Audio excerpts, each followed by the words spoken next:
The remains of Taxila are situated immediately to the east and northeast of Saraikala.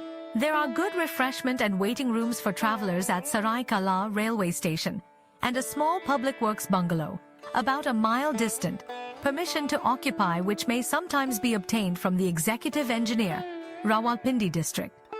Less than half a mile from the station is the archaeological office, where information can be obtained regarding the excavations. The building of the local museum, which is contemplated for Taxila, has had to be postponed for the present, but by the courtesy of the Director General, visitors are allowed, during the time that excavations are actually in progress, to see the antiquities in the storerooms at the archaeological bungalow. Excavations are carried on only in the autumn and spring. Hindustan, with Central and Western Asia, coupled with the strength of its natural defenses, the fertility of its soil, and a constant supply of good water, readily account for the importance of the city in early times. Arrian speaks of it as being a great and flourishing 80 in the time of Alexander the Great. The greatest indeed, of all the cities which lay between the Indus and the Hydaspes. Jhelum. Strabo tells us that the country round about was thickly populated and extremely fertile, as the mountains here begin to subside into the plains, and Plutarch remarks on the richness of the soil. Xuanzang also writes in a similar strain of the land's fertility, of its rich harvests, of its flowing streams, and of its luxuriant vegetation.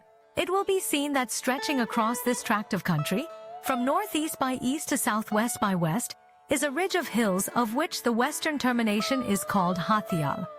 This ridge of hills is a rocky and precipitous spur of limestone formation, which projects into the valley from the mountains on the east, and divides the Castan part of it into two halves.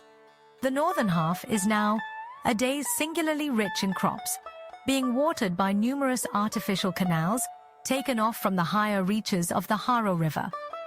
This ridge of hills is a rocky and precipitous spur of limestone formation, which projects into the valley from the mountains on the east, and divides the Castan part of it into two halves. The northern half is nowadays singularly rich in crops, being watered by numerous artificial canals taken off from the higher reaches of the Haro River. The southern half is less fertile, being intersected by many deep ravines and broken by bare stony knolls, on many of which are ruins of old-time stupas and monasteries. Through this part of the valley and skirting the western foot of the Hathiel hill, runs the Tabra or Tamranala, which is manifestly identical with the stream called. Within this valley, and within 3 miles of each other, are the remains of 3 distinct cities.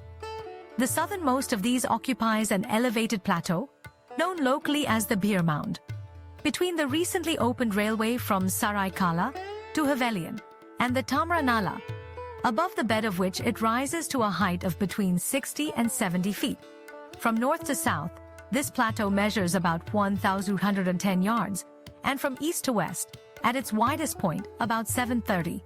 On its western and southern sides, its boundaries follow a fairly regular line, but on the east and north they sweep along the edges of the bays and bluffs above the Tamranala.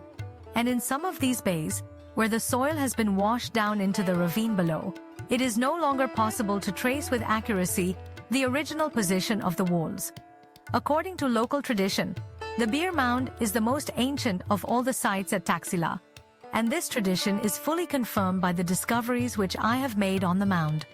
General Cunningham was of opinion that this city was still in occupation at the time of Xuanzang's visit, in the 7th century CE.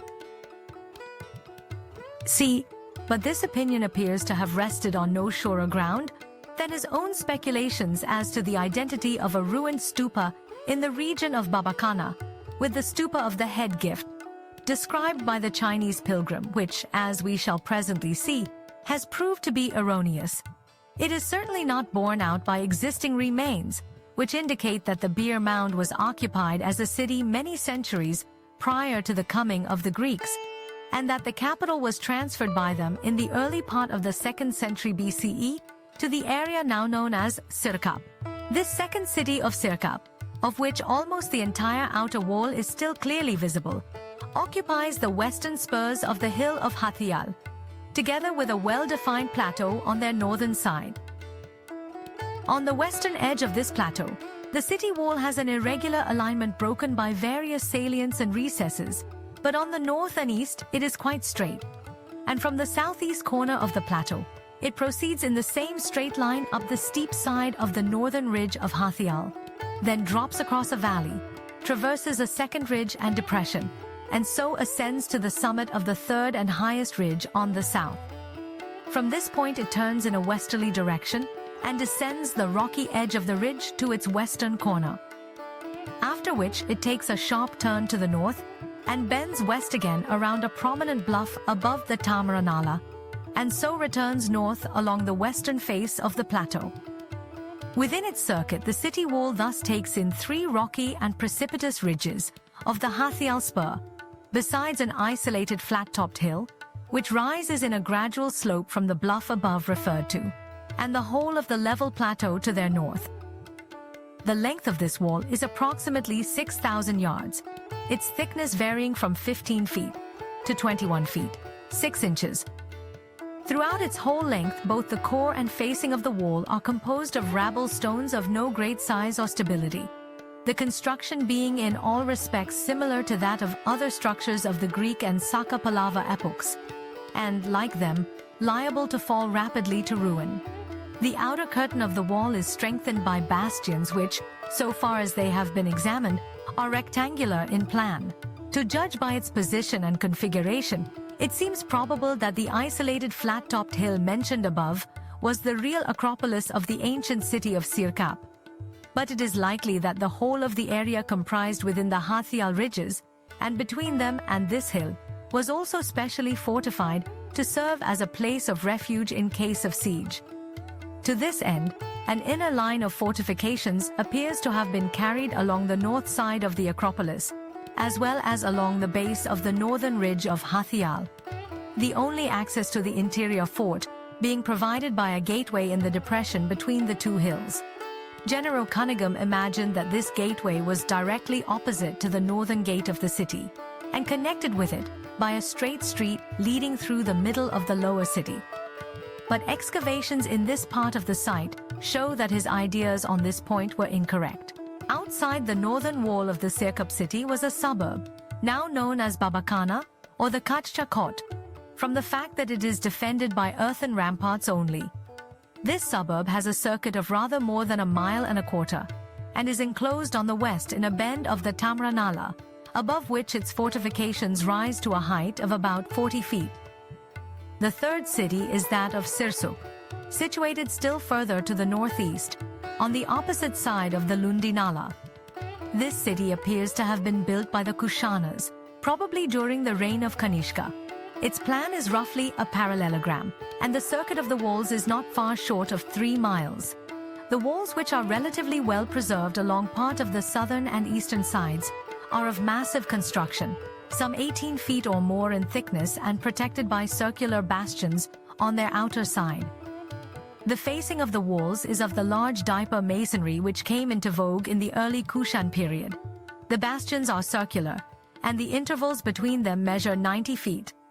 Inside the city are 3 modern villages, Mirpur, Tofkian, and Pind Gekra, placed on the remains of ancient buildings, which are still peeping out from the debris among the houses. In addition to these 3 city sites, the Bhir Mound, Sirkap and Sirsukh, there are many other detached monuments, mainly Buddhist stupas and monasteries, scattered about over the face of the surrounding country. The Buddhist remains are especially numerous in the southern half of the valley, where they occupy most of the barren hillocks alongside the Tamra Nala, conspicuous among them being the imposing Dharmarajika stupa, known locally as the Chir or Split Tope, from the great cleft which former explorers drove through its center. In the northern half of the valley, however, and among the hills of the Hathial Ridge are many other Buddhist settlements, of which 5 have already been excavated and have yielded results of surpassing interest. These are the Kunala Stupa and Monastery, which stand on the northern ridge of Hathial, partly covering the old city wall of Sirkap. The stupas and monasteries at Mohra Moradu and Jalian in the same range of hills further to the east, and those at Badalpur and Lelchak in the valley to the north. At Jandial, a little to the north of the Kachakot, are two conspicuous mounds, on one of which is a spacious temple dedicated, there is good reason to believe, to fire worship. And a little beyond these, again, are the remains of two smaller stupas, which may have been either Jaina or Buddhist, probably the former. Still further north, a conspicuous landmark is furnished by the lofty Balar Stupa, which occupies a prominent position on the last spur of the hills, bounding the valley of Taxila on the north. Besides these remains, there are, dotted here and there in the valleys and hills, many other eminences of ancient days, but the sites mentioned above are the only ones that have yet been excavated, and it is unnecessary here to enter into particulars regarding the others. Hwaswan describes Sirsukh, the city of his time, as only 10 li, 1 miles, in circuit. Perhaps by then the original city had considerably shrunk. Net square, nor placed as intervals of 120 feet as stated by General Cunningham.